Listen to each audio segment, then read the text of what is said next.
So, some of you non car people got very confused about me referring to an intermediate shaft, so I'm going to explain that.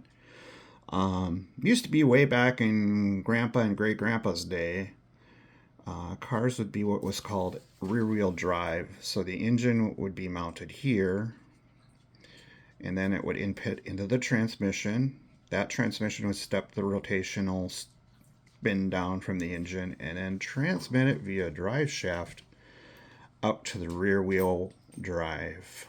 So I go out this way, out this way, out this way. And some folks had the genius idea of, couldn't we make this all more compact into one module? And that's how we ended up with front wheel drive vehicles, which a majority of cars are now. So you'll notice there is no drive shaft going back here. There's nothing driving these wheels. The engine is actually mounted what's called transverse, which is sideways, or so this would actually be the front where your steering pump is, alternator, etc. And then this right here is your transmission at the back of the engine, and it actually transmits via gears out here, and it's split in two again.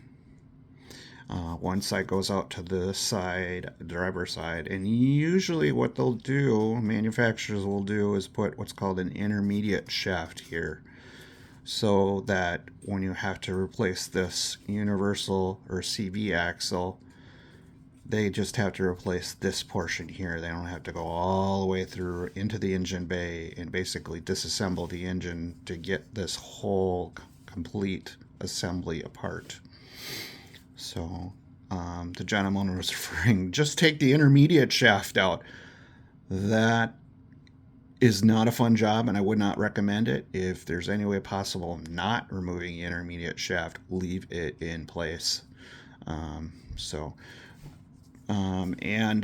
in the case of the CRV, what Honda has done, and a lot of other companies have done, is there's a clutch that engages and disengages another drive shaft that goes back here and actually lets the computer decide when these back wheels are powered, so you get what's called all-wheel drive. So if it senses that these front wheels are slipping, it will send power out to the back and push the vehicle.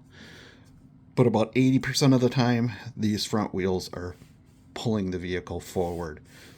It's a little bit more stable than rear wheel drive on slippery surfaces, because instead of pushing and being forced off to the side, it's being pulled forward, and these wheels are being dragged and will actually follow the front wheel wherever it goes.